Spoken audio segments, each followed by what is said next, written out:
conservative, constitutional. It's the Andrew Cooperrider Show, keeping you informed on what's going on right here in Kentucky.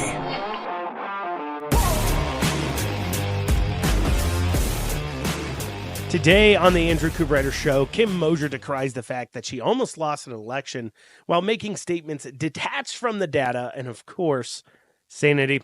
We'll have all that and more today on the Andrew Cooperrider Show.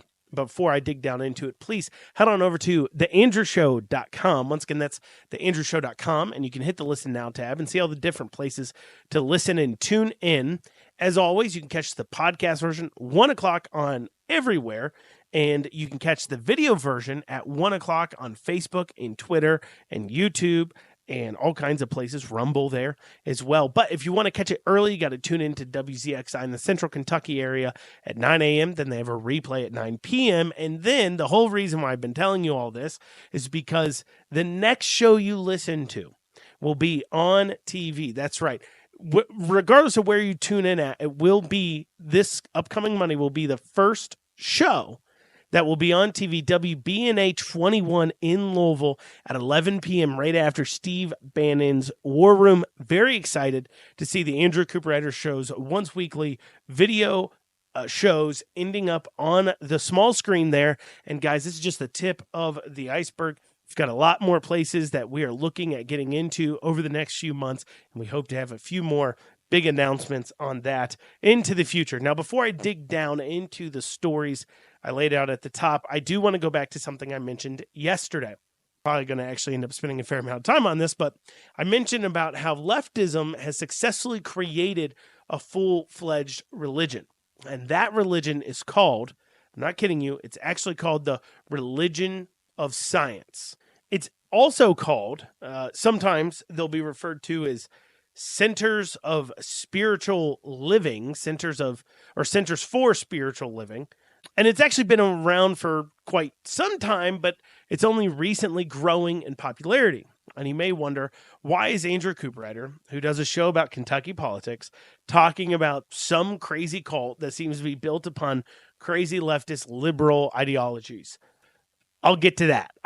This is very important. I'll get to that. But I do want to go over what this cult is. What do they believe? And how do they practice their religion? Well, this here from Wikipedia here, religion of science or science of mindfulness, they're also called, teachings generally incorporate idealistic and pantheistic philosophies. Religion of science teaches that all beings are expressions of and part of infinite intelligence, also known as spirit, Christ consciousness, or God. It teaches that because God is all there is in the universe, not just present in heaven or in assigned deities, its power can be used by all humans to the extent that they recognize and align themselves with its presence. Ernest Holmes, who's the founder of this religion, Ernest Holmes said, God is not a person, but a universal presence already in our own soul, already operating through our own consciousness. Now, I'm going to try to explain that mishmash of gobbledygook as plainly as I can. Essentially, what they believe is that we are all not just created by God of some sort, or we are divine creations of God even. They believe we are God. We are a part of God, that we're not just made in his image, but we are like a piece of God. But this God is not our typical, it's not like the Christian God. So it's not like you believe in Christianity, but you just believe that somehow God has imbued himself in, like physically imbued himself, like we are God, into all humans. It's not that at all. That's not it at all, because they don't even believe in God as described in the Bible necessarily. Many of them don't. And the religion's kind of hard to pin down exactly what they believe on God, because a key tenet of their religion is that whatever you think is true is true. I'm not kidding. We'll get into that here in a bit. But basically, they say that they have a divine intelligence. And as long as they align themselves with some universal truths that the religion holds out as fact, we can manifest our destiny ourselves. And if this is sounding strange, it's because it is. It's the thought process and belief system of a self-centered jerk. It takes a certain kind of mentally unstable person to believe that they are literally God. It takes a certain amount of belief in only yourself to believe you can sit there and manifest your future. This is different than prayer in a lot of ways. And what I mean by when it comes to a religion, now maybe you're somebody who's not religious and you say, I believe in myself and my own ability to determine my future and so on and so forth. Understand that this isn't it, okay? Those of us, the rest of us, if you're not an atheist, those of us who believe in God, almost every single religion that believes in a God, believes that, like praying, for an example, is a petition to a higher being and a humbling experience. That we don't just sit there and think and manifest ourselves. No, we're actually surrendering ourselves to a greater power. That's what every religion believes that believes in a God, okay? So this isn't just like I said, they're literally reinventing what God is to mean they are somehow part of it because they're full of themselves. When you sit there and say, I will manifest my destiny for myself, you're saying, I believe I know what is best for myself. That is not what Christians believe. That's not even what Muslims believe. That's not what Jewish people believe. That's literally not what anybody believes that believes in God. Generally speaking, they do not believe that they somehow know what's best for themselves because they don't think of themselves as an all-powerful deity. Manifesting is completely opposite of prayer. You're saying you are God, and the only reason you're not getting what you want is because you're not funneling yourself or pushing yourself hard enough. Think about what it does to a person's mind to think they're actually God.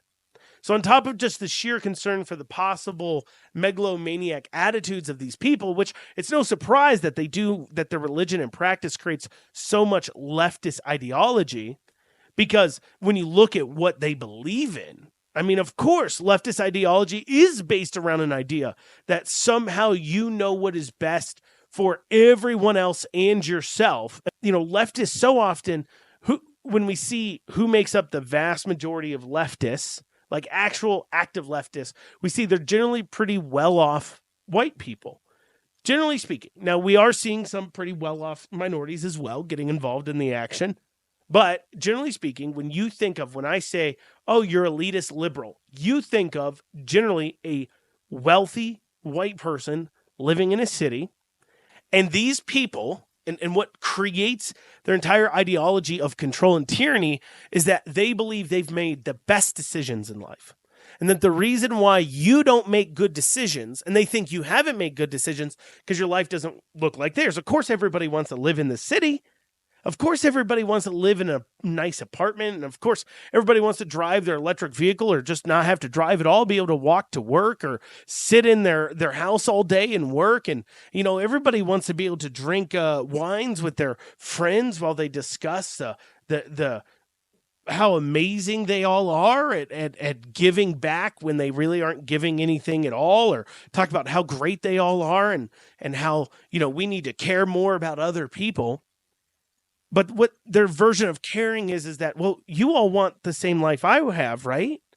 So let me force you to act like me because I want you to live the life I do. And what they fail to recognize is that not everybody wants to live their life they do. So, of course, a religion that believes you literally have control over yourself completely 100% to the point of you can even manifest yourself and your belongings. I believe you have the ability to control how you respond to things that happen to you, but I don't believe you can manifest something like, to go how far this idea of manifesting things goes.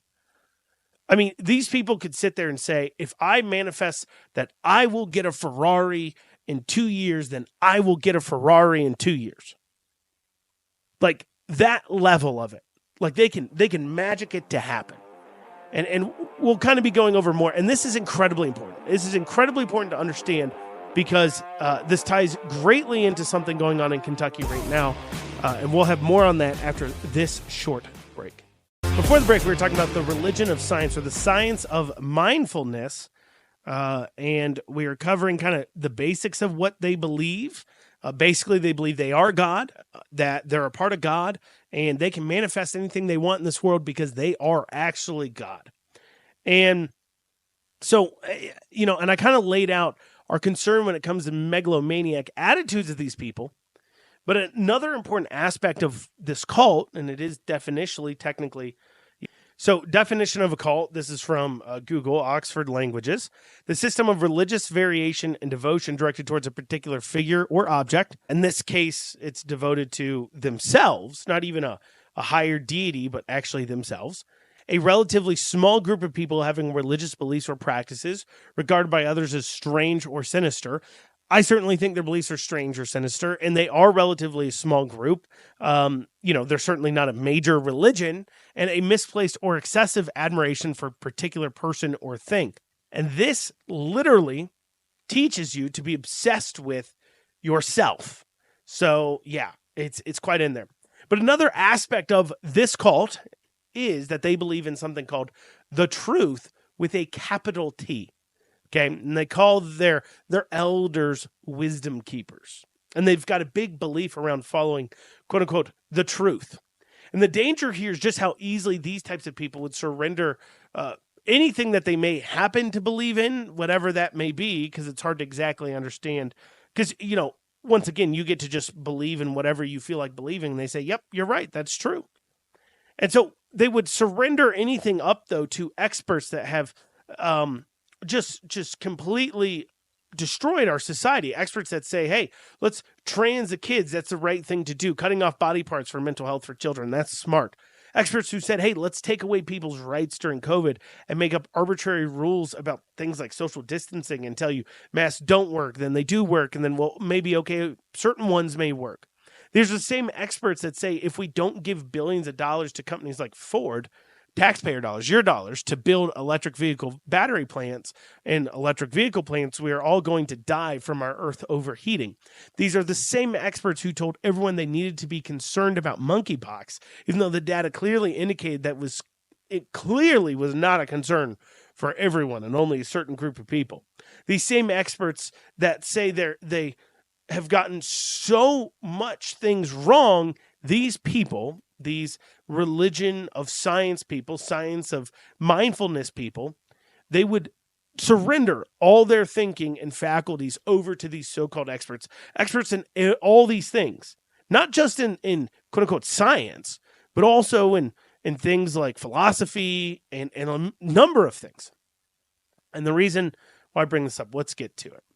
Well, this cult has a location in Lexington, Kentucky, and it's called the Ahava, I believe I'm saying that right, AHAVA, Ahava Center for Spiritual Living. And these people are cuckoo crazy. Let me just real quick read you just a few things from their website, okay? This is from their About Us page, okay? We are a conscious community. Conscious community is capitalized too, which is curious. But anyways, we are a conscious community committed to curiosity, providing a loving space to be reminded of the truth of who we are. We are a community of spiritual seekers on a journey to experience the divine within, create community, and serve humanity. We are a new thought community in Lexington, Kentucky, rooted in ancient wisdom and practicing universal spiritual principles.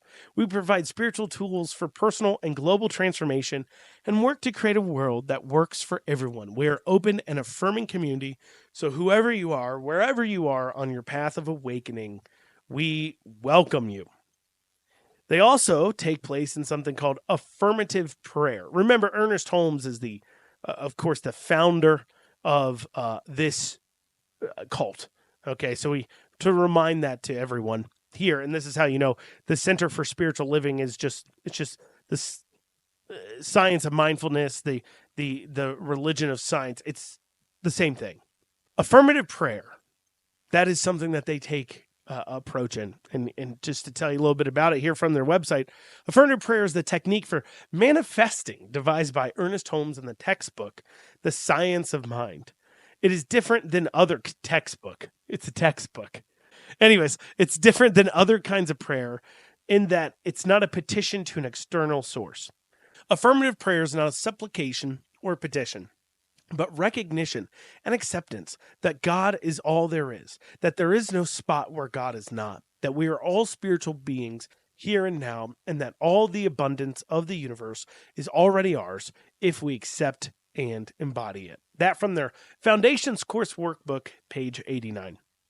In other words, it affirms the divine truth from the source within, allowing it to flow through us and into our lives. It's also known as spiritual mind treatment. The spiritual work to treat human experience occurs in our own minds, which is a direct conduit to the universal mind, that's capitalized, universal mind, that manifests into form. Here's the technique. The 5 stages of treatments, now it's not prayer, okay? So they moved away from prayer. It's now called a treatment, are recognition, unification, realization, thanksgiving, and release, and each has its own function in the process. Recognition. First, we recognize that spirit is all there is, one mind, one life that exists in, as, and through all things. Unification. Next, we unify our thinking with spirit, recognizing that one's mind is an individualization of universal mind. Here we accept the idea that we are now thinking with the universal mind. Now we move on to realization, making your intentions real by stating them affirmatively in the present tense as if they are happening now. During this step, we consciously erase or dissolve whatever false beliefs or conditions that aren't in alignment. Use whatever words and time needed to feel that your life is whole, perfect, and complete. Thanksgiving. Gratitude is essential. It's not just about what you're praying for, but where you are praying from. Here we are denying the mindset of lack and shifting to a mindset of abundance. Give thanks for what is the intention now set into motion and its manifestation. Release. Mentally let your intentions go forth, knowing your good is at work manifesting. Let it go with confidence that it is already done in the universal mind. As some say, let go and let God. I don't even know what that means. Let go and let God. It is absolutely. I mean, these people are absolutely cuckoo for Cocoa Puffs. They do have a land acknowledgement, of course, who's in their page there. In the warm embrace of this sacred land, our hearts overflow with deep love and gratitude to this land's ancestral guardians. The Yochi, Osage, Cherokee, Shawnee, Hopewell, and Adena nations, it is crucial to recognize that despite the challenges of forced removal, the enduring spirit of the Yochi, Osage, Cherokee, and Shawnee nations have woven resilience and cultural richness into the very fabric of this landscape. The Hopewell and the Adena, whose timeline on this land predates the Affirmation nations, were not relocated. Their stories add a touch of warmth and continuity to the unfolding narrative of the sacred land's shared history. Their enduring love and wisdom have cradled this land through the ebb and flow of time, weaving a beautiful tapestry of resilience and connection. By acknowledging these stories, we celebrate the strength, adaptability, and unique contributions of each community to a vibrant mosaic of shared heritage. They then go on to say, we humbly acknowledge the historical wounds and traumas that have touched and continue to touch the lives of indigenous communities. And then they go on to talk about how we're all really bad and we stole their land. Now, it's really funny in their land acknowledgement. There's 2 things funny about this. Well, one thing's always funny about land acknowledgements, but this one's particularly funny about a second thing. One thing always funny about these land acknowledgements is that they put this like on their website somewhere, but I don't see them volunteering to give up their, church building or sanctuary, whatever they call it, and all their members to give up their houses to members of these Native American tribes that they stole land from. They make this little post about, hey, we're sorry that we took your land, but we're not going to give it up.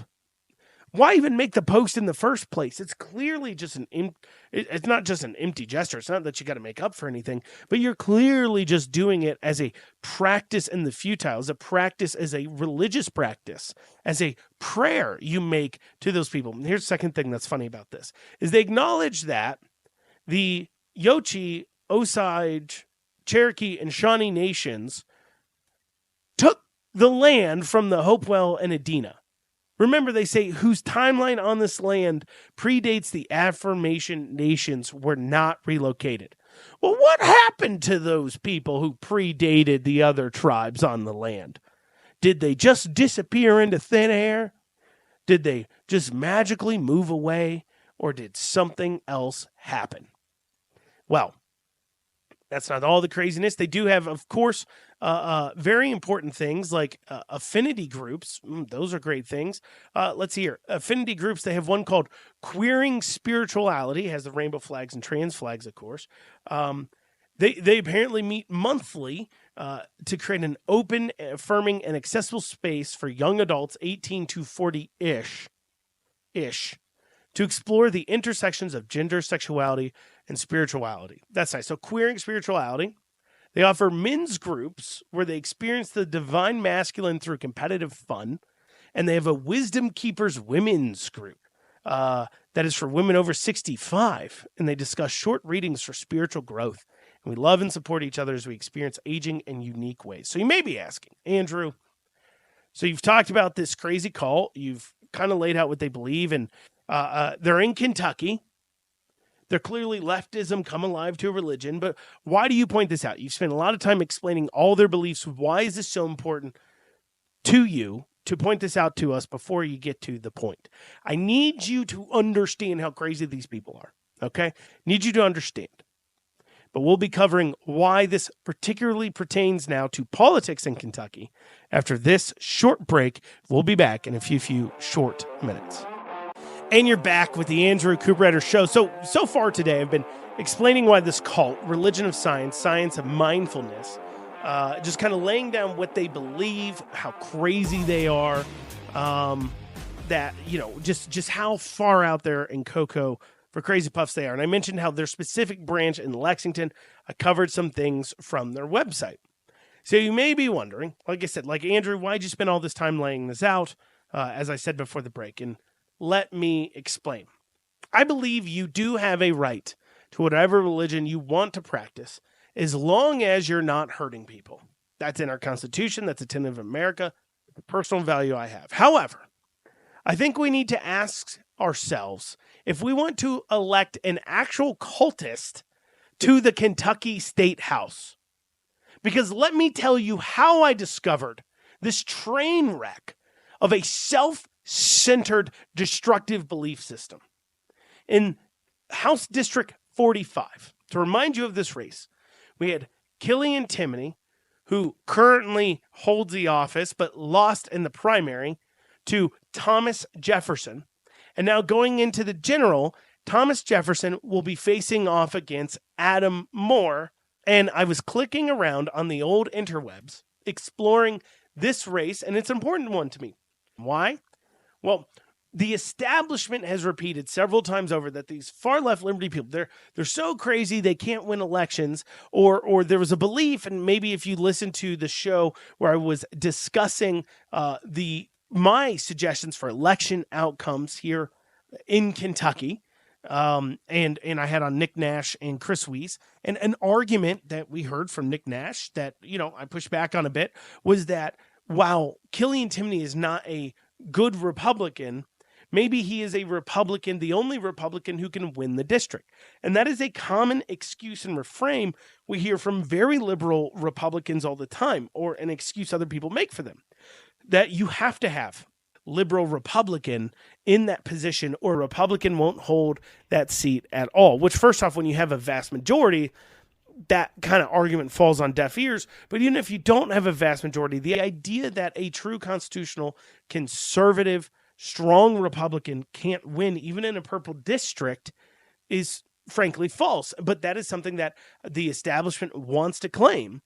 And so they sort of kind of, part of them don't want Thomas Jefferson to win, as crazy as that sounds. Some of them will actively campaign for the other person.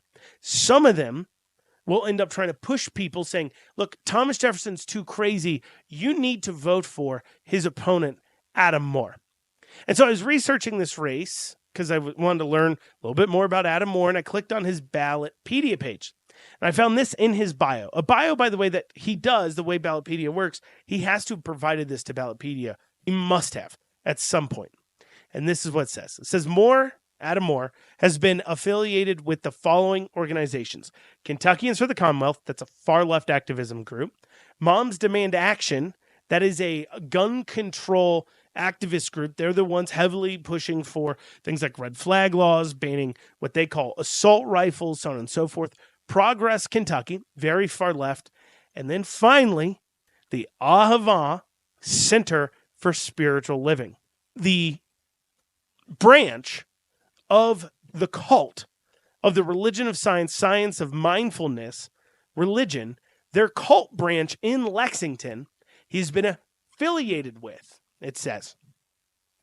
And that's what led me to even say, what is that? Because I looked at his page and said he was non-denominational. That was his religious beliefs. It'd make you think he just goes to, maybe something like Southland or another one of these churches that are Christian. They're just not denominational. The person that the Democrats have running in the 45th district is in a cult. Let me remind you how the Kentucky Democrat executive director referred to Adam recently on KET. Take a listen now. Adam Moore is our candidate in that district. He's a really strong candidate. He's working really hard, raising a lot of money. And I think that's going to be one to watch in the fall. And I guess you would hope Thomas Jefferson would win the Republican primary. Quite frankly, I think we could beat either candidate. He is a quality candidate. He can beat anyone. He's a really solid individual. We went for quality over quantity, and he's a quality candidate. I mean, he's only, in a cult. Now, you may take task with myself saying he's in a cult because, you think maybe that's unfair, but thankfully, the old Centers for Spiritual Living has answered that question on their websites. On their main website, they're asked the question of, are you a cult? They say, no, at the Centers for Spiritual Living, we teach that each individual has influence over responsibility for his or her own life. We support personal responsibility and strongly discourage the following of any one person, including the founder, Ernest Holmes. The philosophy taught by Centers for Spiritual Living challenges people to think for themselves and only believe what feels true to them. It's not a cult because instead of teaching you to believe in any one thing, it teaches you to only believe in, yourself, the one thing. It's a self-empowerment. Exactly what a cult would say, of course. And so how exactly involved is Adam Moore in this self-important liberal dribble? So Adam Moore standing up and doing a reading at this service, putting that in quotations, and he's not reading from like a Bible or something. No, he's reading from a random nonfiction book that somebody wrote. Take a listen. Thank you, musicians. Today's reading is from A Hidden Wholeness, The Journey Toward an Undivided Life by Parker J. Palmer. A circle of trust is a group of people who know how to sit quietly in the woods with each other and wait for the shy soul to show up. The relationships in such a group are not pushy but patient. They are not confrontational but compassionate. They are filled not with expectations and demands, but with abiding faith in the reality of the inner teacher and in each person's capacity to learn from it. The poet Rumi captures the essence of this way of being together. A circle of lovely, quiet people becomes the ring on my finger. Few of us have experienced large-scale communities that possess these qualities, but we may have had one-on-one relationships that do. By reflecting on the dynamics of these small-scale circles of trust, we can sharpen our sense of what a larger community of solitude might look like and remind ourselves that two people who create safe space for the soul can support each other's inner journey. Think, for example, about someone who helped you grow toward true self.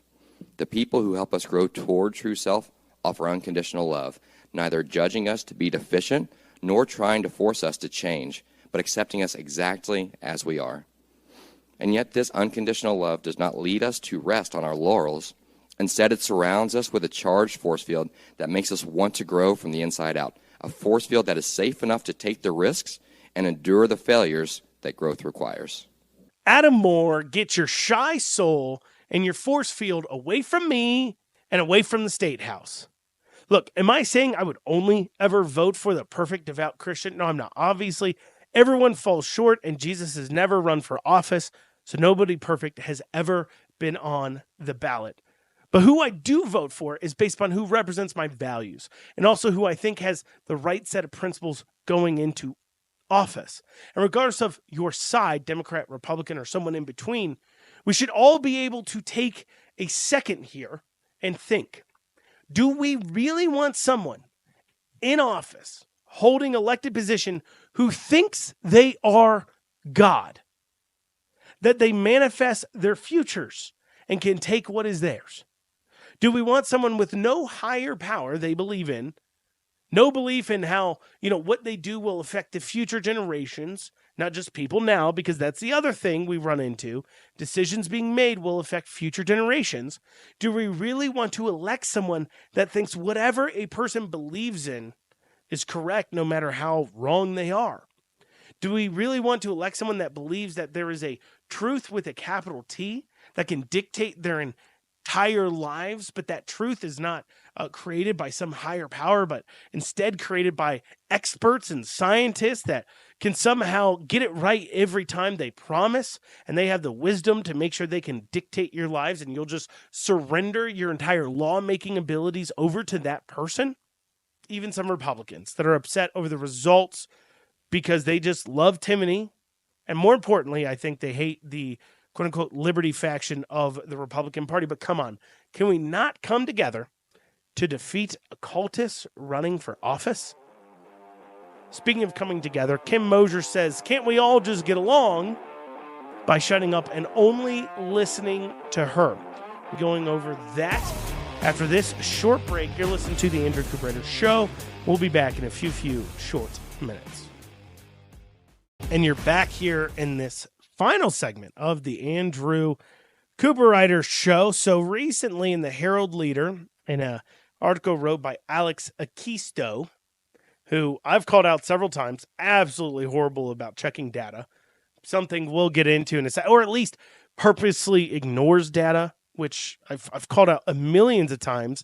And of course, this article will have it in there, but she's heavily quoting and basically wrote an article for Kim Moser in Northern Kentucky, who is the title of the article is Northern Kentucky GOP lawmaker decries GOP's vitriolic infighting after narrow primary win. That's right. Vitriolic infighting after narrow primary win. After barely holding on to her seat in last week's primary over at Liberty Republican Northern Kentucky, GOP Rep Kim Moser said her party, increasingly divided, needs to decide together on our philosophy in order to rebuild trust among its supporters. Decide together on our philosophy. Kim, we've already decided together on our philosophy. And the fact that you don't know that is exactly why you came so close to losing. You're saying here, we need to come together and decide on our philosophy. Our philosophy is the Republican Party platform. If only there was some principles and philosophy that is written down on paper, clearly articulated, that is voted on by members of the Republican Party, that then individuals running for office here in Kentucky would have to sign a signed and notarized document witnessed by two other people living in their district that stated that they promised to support and follow those principles and those philosophies laid out within that party platform. If only we did that. Now, and then her assertion here, we need to rebuild trust among our supporters. Who do we need to rebuild trust with?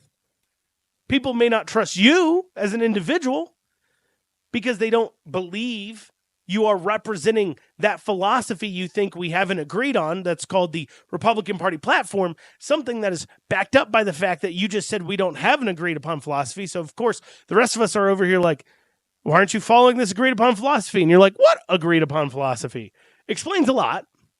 She goes on to say the extremists are strategically pushing traditional conservative values out with hate and vitriolic infighting. Now, she never goes on to explain what the hate and vitriolic infighting is, because if she explained it, the vast majority of Republicans would sit there and say, what are you talking about? We all agree that we agree with those statements. Why is that creating infighting?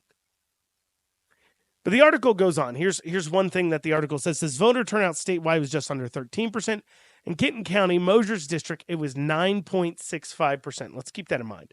So they claim that Kenton County, 9.65%, and Moser. Because Moser goes on to say Criticizing Moser over her no vote on that bill, a mailer from Conservatives for the Commonwealth Action said she voted against protecting children from radical transgender surgeries before calling her one of the most liberal members of Kentucky House. Other mailers from the same pack called her a fake conservative, a wolf in sheep's clothing, a lawmaker who supports drag shows in children's classrooms, and who thinks you should be left vulnerable to armed thugs and rapists. What they are referring to in all those things, okay, she did vote no on protecting kids from radical transgender surgeries.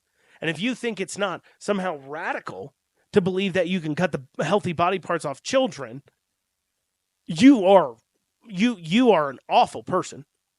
She is one of the most liberal members of the Kentucky House, based upon the scoring records. She, I would say, is a fake conservative and a wolf in sheep's clothing, thanks to her support for certificate of need laws, which what kind of conservative that believes in free and open markets believes that the government should be enforcing a healthcare monopoly in Kentucky, which is what she does believe in. She did support drag shows in children's classrooms because when she had the opportunity to vote yes on pushing forward an amendment to go ahead and stop drag shows in children's classrooms, she voted no.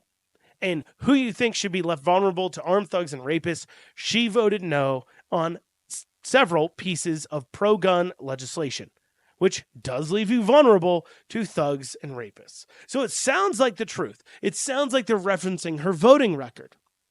But that's not how Kim Moser views it. She says that she thinks these attacks for part of the low turnout in her district was due to vitriol like this. I will stay involved because I care about the future of Kentucky, but these types of garbage campaigns affect our ability to get good, solution-oriented people to run and suppress voter turnout. Again, strategically disenfranchising voters in the long run. So it's funny that she calls that vitriolic and hateful attacks when the group supporting her did a lot of vitriolic and hateful things too. On top of that, I mean, she's receiving support from places like, you know, the trans safe groups. I mean, just far left. It's so funny to hear a person claim that they're the real conservatives. When they were receiving money, they literally had a PAC that spent $35,000, a PAC that got $35,000 dumped into it from the Trans Safe Action Network, which really only supports liberals. But yet somehow she's the real Republican in all of this. It's also funny to hear her claim, and we heard this earlier on in the article where they talked about low voter turnout and how that's disenfranchising voters. But there's a little bit of a problem they're having, and that is the facts actually don't align with Tessa's claim. And therefore, see, it's really, this is where you got to be careful. Remember when I was talking about the cult that believes in the truth? The truth is there was a 9.7% voter turnout. But to talk about that in a vacuum, when you're talking about a Republican primary, is stupid. And Alex Akisto, the person writing this article, knows better. And Kim Moser either didn't look at the data or took Alex Akisto's word for it. Based upon her general behavior, I think she took Alex Akisto's word for it. Why do I say that? Because if we rewind, okay, let's say 2016 turnout overall in Kenton County was 14.3%. 2018, 10.6% low. 2020, 25%. 2022, 9.3%. 2024, 9.7%. Now let me explain what some of those years had going on. 2016 was obviously a primary state. Overall, there's primary as far as running for president goes. In 2020, there was a contested U.S. Senate race for both Democrats and Republicans to go up against McConnell. And so that shoot up a 25%. You had presidential primary going on for Democrats as well. You had a contested Senate primaries on either side. Of course, you had the presidential primaries happening too as well in 2020 for both sides. So you saw a shot up there. Now, when you go over to the Democrat side, you see that 21.1% in 2016, 11.9% in 2018, in 2020, 31.2%, in 2022, 9%, in 2024, 7.9%. So in 2016 and 2020, they show up high, presidential election years. But then the other years, they generally have showed up pretty low. But then when you go over to the GOP, over the last 5 elections. You see 2016, 12.1%, much lower than Democrats. 2018, 11.7%, about the same as the Democrats. 2020, 27.6%, lower than the Democrats. In 2022, 11.9%. Then in 2024, this most recent one, 14.3%. So while it's true that overall turnout in Kenton County was 9.7%, the lowest, the second lowest out of the last 5 elections by only 0.4% more than the lowest, well, that is accurate. What isn't accurate is the claim that the GOP turnout was low. Actually, GOP turnout in 2024 was the highest Republican turnout since 2020, and we didn't even have an actual competitive primary going on at the top of the ticket. We had no Senate races, we had no presidential races.